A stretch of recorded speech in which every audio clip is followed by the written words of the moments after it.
We can't give the best tech talk of our lives at a conference unless we choose the right topic. And we talked a little bit about what this entails in the previous video, Know Your Audience, so please watch that if you haven't already. But before I give you more tips for choosing the right topic, I actually want to do like a little micro interview with my husband here. And here's why, because I earned Cisco Live Distinguished Speaker 3 times, well, at Cisco Live, like 3 Cisco Lives. However, I was basically not guaranteed, but sort of guaranteed to be at the conference due to the nature of my role. I earned the Distinguished Speaker title each time, but you know, I was going to get in no matter what. And so Ryan works at Cisco and has gotten Distinguished Speaker as well, and has gotten in numerous times by choosing relevant and useful topics. So let's talk to him for a second.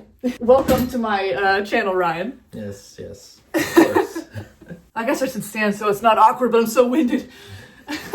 So, Ryan, what was the first topic that you got selected at Cisco Live, or one of them, because I know you've done a bunch of these? And what was your thought process in choosing that topic? So the first topic I ever got accepted to Cisco Live was around how to secure AWS using multiple different like Cisco security products. The reason why I chose it was because I was working as a security architect for the cloud. And so it was like top of mind for me, and we didn't have much content on it. So that's why I made that first topic and talked about it. And it was very stressful.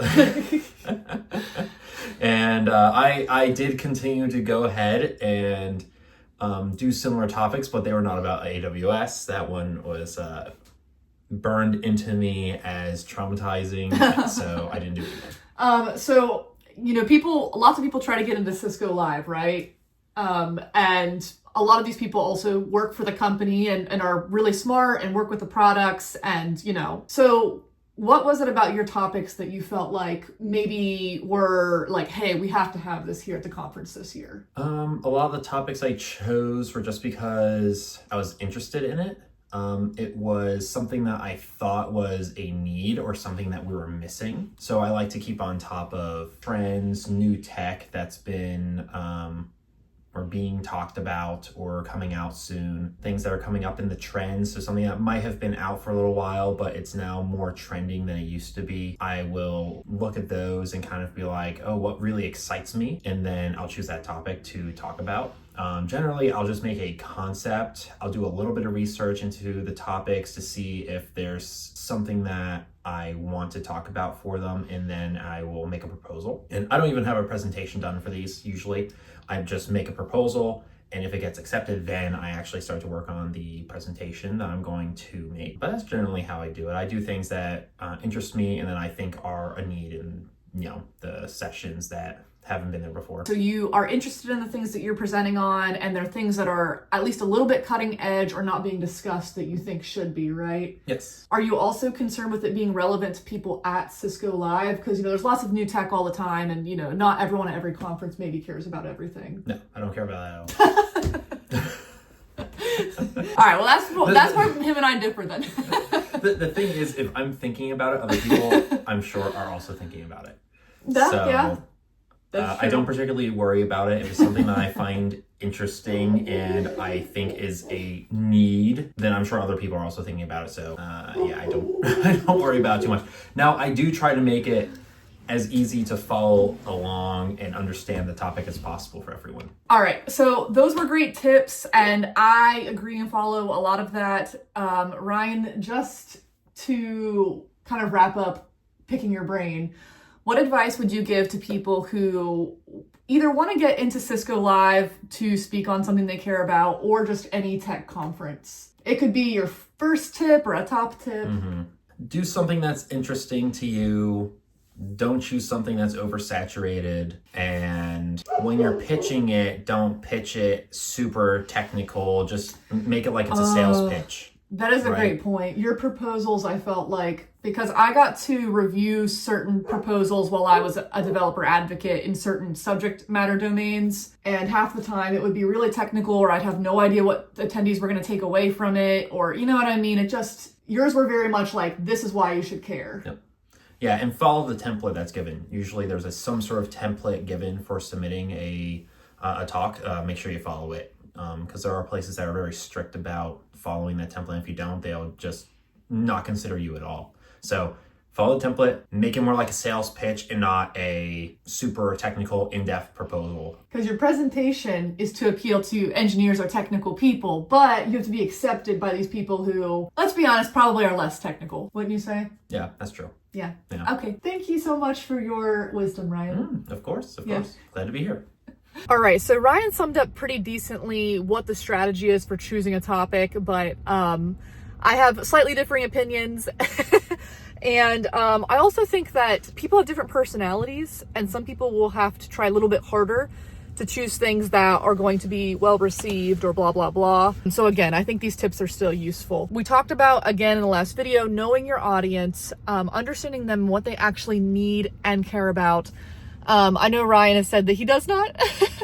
He doesn't consider that when choosing his topics, but again, I think that he has a very pioneering kind of personality. He's always on the cutting edge. He's the kind of person who is the first to try a new product or technology and then, you know, is able to just like effortlessly sell that to people and get people excited about it. I am more of the like introverted, intellectual, educational type. That's probably not a great way to describe it, but long story short is that I am the best person in a given scenario to explain something, but I don't always choose things that maybe are cutting edge. I might not have my finger on the pulse as much. Knowing your audience is still an important component of choosing the right topic. Again, it especially depends on what your goals are with conference talks. Some of us are a little bit more generalist and kind of try to attend different conferences and travel the world, and you know, that matters. Even when I was only doing Cisco Lives, like I was frequently told by people to be prepared for certain types of needs and reactions from different regions that we would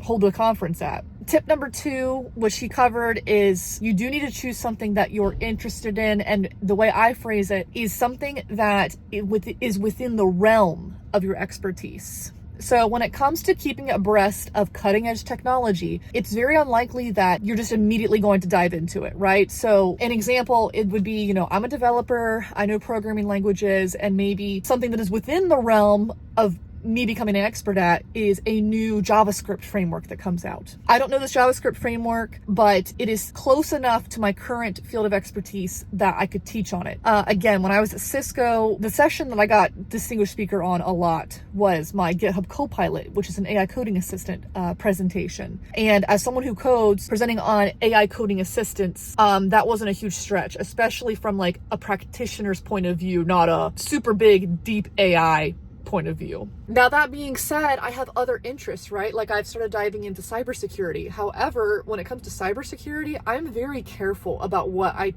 teach or talk about, whether that's at a conference or online or whatever. And that is because it is not as close to my realm of expertise. Again, if it's, for instance, code security, right? Again, that's fairly adjacent to coding, and that's a much easier lift for me. That's something I feel confident I can become an expert at, or at least a certain aspect of it in a short amount of time, versus, I don't know, I've had an interest in pen testing, but that requires way more expertise. That is not nearly as adjacent to what I do. It's not completely unrelated, but it's a way heavier lift, and so I would not do like a pen testing topic if I was presenting. Oh, sorry, my arms hurt holding my camera up or running errands, but yeah, you want to choose something new, again, a new angle on a current topic or in a way it has never been presented before, or a new technology or a new product that people have not yet seen. And it should be something that you are at least, you know, somewhat interested in, that you actually believe in, or at least interested in exploring. As I said, if you're like me and you're not always having your finger on the pulse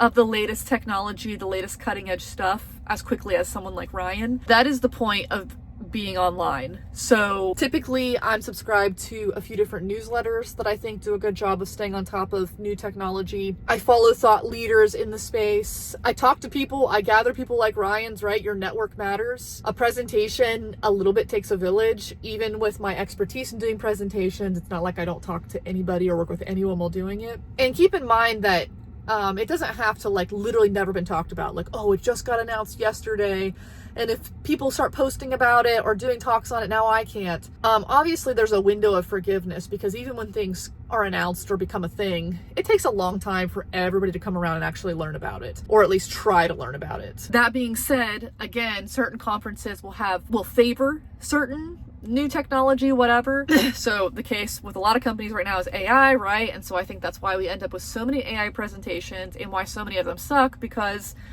it's an easy in. All these conferences want to hear about AI. It's in demand. And so people know that and they're taking advantage of it and they're putting it in their sessions. I showed this in my overall Tech Talk tips video, which is the beginning of this series if you haven't already watched it. But here's that Venn diagram again that basically summarizes, or at least spheres of things that you should be considering when choosing the right topic. As you will hear me repeat in this series, a lot of the advice I'm giving to be a top presenter sounds duh. You know, choose the right topic. Choose something that people care about. That probably does not sound groundbreaking. However, again, these tips are all tips because I see these mistakes made over and over and over again. And a lot of that is because of lack of preparation and assumptions made. So when it comes to assumptions that are made here, false assumptions you could make, you could falsely assume that something is more attainable for you to gain expertise on than it actually is, right? You could be overconfident. You could also be underconfident and kind of not go for a new technology or a new topic that is exciting or relevant because you don't have faith that you could gain that expertise in time, right? So there's the under and overconfidence problem that can happen here. We talked in the last video about assumptions that can be made knowing your audience. Again, watch that video. When it comes to new technologies, I think this one is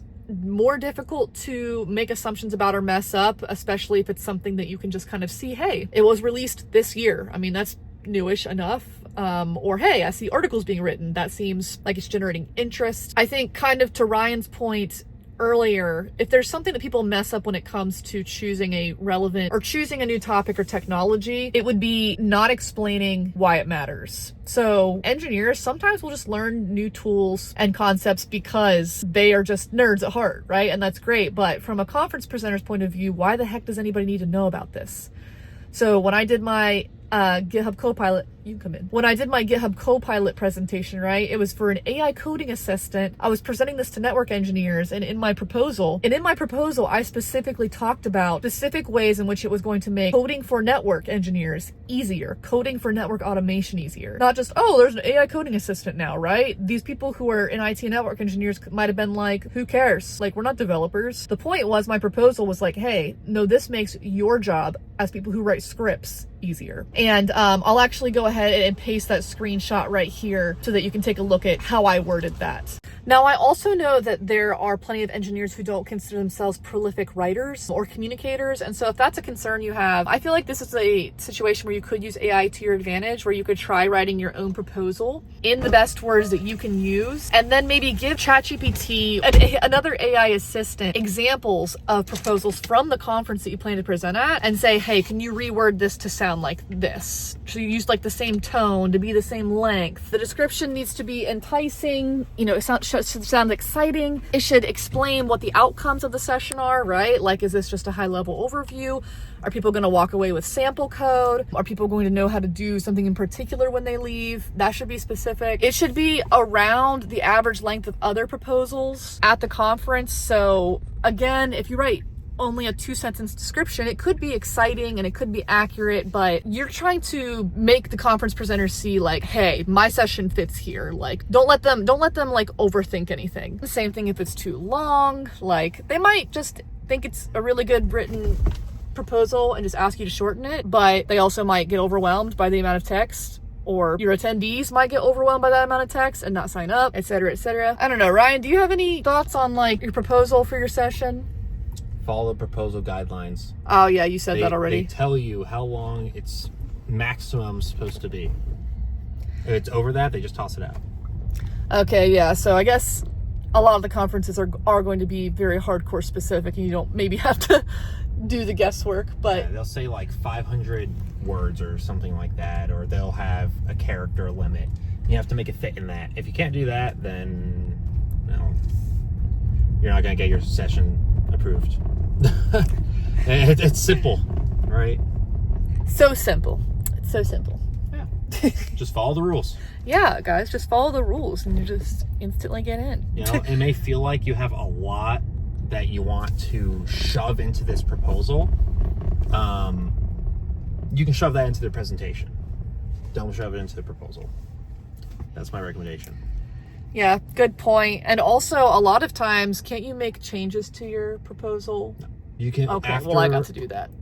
After it gets accepted, you are allowed to change the synopsis or abstract, but you can't change the proposal. The proposal is sent to Well, the that's what people I meant. accepting. Like, because the proposal is basically like the title and then the abstract or synopsis or whatever you're calling it, right? Yes. And you can make changes to that, right? Yes. So it doesn't have to be perfect.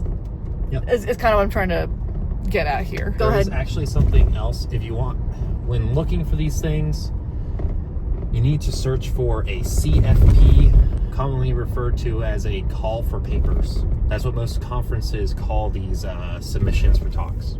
Mm-hmm. That in Which will mind. have all the information. Yeah, exactly. So if you're looking for a conference, you need to look for either CFP or call for papers. And that's how you'll find if the conference you're looking at is accepting proposals. And sometimes that can be hard to find, I feel like. Sometimes there's like no telling when it's going to open, and then it's just like open for a week or something. So like if there's a conference you care about, you really kind of got to be on top of it, I feel like. Yeah, and they'll have a deadline for until when they accept proposals. But yeah, keep on top of it. Try to be, close to one of the early applicants. That way yours can be, reviewed early. Great advice, Ryan. There's probably more that we could ramble on about, but I'm going to cut it here and just let me, I guess, or Ryan know. If you have any questions down in the comments, I'll be sure to answer those. Please subscribe and be on the lookout for tip number 3 in this Giving Your Best Technical Presentation Ever series. Take care.